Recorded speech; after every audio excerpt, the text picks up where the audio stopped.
আপনারা দেখছেন WB24 news, দিনে রাতে জনতার স্বার্থে। মথুরাপুর লোকসভা কেন্দ্রের তৃণমূল কংগ্রেসের প্রার্থী বাপি হালদার প্রচারে নামলেন। দক্ষিণ 24 পরগনা চণ্ডীপুর থেকে ঢোলা পর্যন্ত কয়েক শত তৃণমূল কর্মীকে নিয়ে পথযাত্রা করলেন। এই পথযাত্রায় মথুরাপুর লোকসভা কেন্দ্রের তৃণমূল কংগ্রেসের প্রার্থী বাপি হালদার মহাশয়ের নেতৃত্বে শত শত মানুষের উন্মাদনায় এগিয়ে চলল এই পথযাত্রা। উপস্থিত ছিলেন কুলপি বিধানসভা তৃণমূল কংগ্রেসের বিধায়ক যোগরঞ্জন হালদার মহাশয়, ঢোলাহাটের পঞ্চায়েত প্রধান সহ অন্যান্য ব্যক্তিবর্গগণ। বাপি হালদারকে সামনে রেখে তৃণমূল কংগ্রেসের কর্মীরা ঢাকি বাদ্য সহকারে এবং তৃণমূল কংগ্রেসের পতাকা নিয়ে স্লোগান দিতে দিতে এগিয়ে চললেন। বাপি হালদার বললেন, এই লোকসভা কেন্দ্রের বিরোধী প্রার্থীর চেয়ে কয়েক লক্ষ ভোটের ব্যবধানে তাদেরকে পরাজিত করে আমি জয়ী হব। তারই আশা জয়ের পেছনে মানুষের জয় জয়কার আওয়াজ করে এগিয়ে নিয়ে চলল। এই পথযাত্রায় মানুষের উন্মাদনা দেখে মানুষের মনে এক প্রভাব সৃষ্টি হলো। এই বাপিদার হাতকে শক্ত করে রাখলে আগামী দিনে মানুষের কাজে অঙ্গীকার হবে।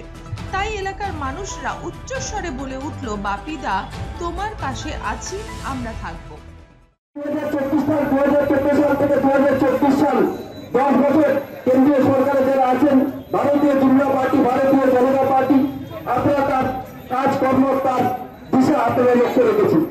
একটা দল যারা সরকার রয়েছে তারা সাধারণ প্রত্যেকটা মানুষের জন্য আজও পর্যন্ত একটা প্রকল্প তৈরি করতে পারেনি। যেখানে মমতা বন্দ্যোপাধ্যায় একটা অঙ্গরাজ্যের মুখ্যমন্ত্রী হয়ে বাংলার 10 কোটি মানুষের জন্য স্বাস্থ্যসাথী কার্ড থেকে শুরু করে মায়েদের জন্য লক্ষ্মীর ভান্ডার সহ প্রায় 76খানা প্রকল্প বাংলার আপামর সকল জনসাধারণের জন্য করে দিয়েছেন একটা অঙ্গরাজ্যের ভূমিকা থেকে। সেখানে সারা দেশের ভূমিকায় যারা রয়েছে, যারা বিভিন্ন অঙ্গরাজ্য থেকে আইটির নাম করে, জিএসটির নাম করে, ট্যাক্সের নাম করে প্রতিনিয়ত বিভিন্ন খাতে তারা টাকা কেটে নিয়ে চলে যাচ্ছে। শুধু বাংলার দিক থেকে গত 4টি অর্থ বছরে প্রায় 4,60,000 কোটি টাকা বাংলা থেকে কেটে নিয়ে যাওয়া হয়েছে বিভিন্ন আইটিএসটি জিএসটির নাম করে। কিন্তু বাংলার বুকে বাংলার যে পাওনা, বাংলার যে ন্যায্য অধিকার, বাংলার বিভিন্ন খাতে যেটা বাংলার হকের টাকা, আপনার টাকা, আমার টাকা, মায়েদের টাকা, বোনদের টাকা, 1,60,000 কোটি টাকা আজও পর্যন্ত কেন্দ্রীয় সরকার ফেরত দেয়নি। সেই টাকা পেলে হয়তো বাংলা আরো বার্ষিক প্রকল্প হতে পারত, আরো রাস্তার উন্নত হতে পারত, আরো নলকূপ স্থাপন হতে পারত। রমজান চলছে, প্রত্যেকেই রমজানের রোজা রেখেছেন। আমি প্রত্যেকটা অনুরোধ রাখবো, দয়া করে দয়া করবেন, আশীর্বাদ করবেন মমতা বন্দ্যোপাধ্যায়, অভিষেক বন্দ্যোপাধ্যায়ের জন্য, আমাদের প্রিয় দল তৃণমূল কংগ্রেসের জন্য। আগামী দিন এই বাংলার বুকে নিশ্চিতভাবে আমাদের সাম্প্রদায়িক সম্প্রীতি অটুট রাখতে গেলে, বাংলার বুকে আমাদেরকে মাথা থেকে দাঁড়াতে গেলে ভারতবর্ষের সরকার যেভাবে একটার পর একটা কালা কানুনের মাধ্যমে দিয়ে আমাদেরকে বিতাড়িত করার চেষ্টা করছে, বাংলা সাম্প্রদায়িক সম্প্রীতি ক্ষুণ্ণ করার চেষ্টা করছে, তাদের যোগ্য জবাবদিহি দিতে হয়। তাদের নিশ্চিতভাবে আগামী দিন 1 জুন ভোটের মাধ্যমে সেই জবাবটা আপনাদেরকে দিতে হবে।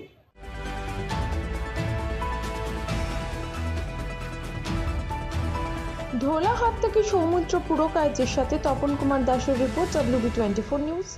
দেখতে এলাম নতুন সংসার, বড়ি তো এখন সব তোমার, মা হয়েছে পর। কিন্তু ও যে বড্ড ভালো। কিসে ভালো হলো?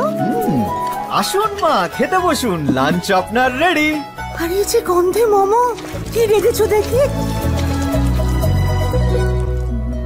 তো স্পেশাল চিকেন কারি, অসাধারণ স্বাদ। আসলে তো সানরাইজ চিকেন কারি মশলা, গোল্ড বাজিমা। আশীর্বাদ নিও। সানরাইজ চিকেন কারি মশলা, যোগ যোগ জিও। আমাদের খবর যদি আপনাদের ভালো লেগে থাকে তাহলে এখনই আমাদের চ্যানেলটি সাবস্ক্রাইব করুন এবং নোটিফিকেশন পেতে বেল আইকনটি প্রেস করুন।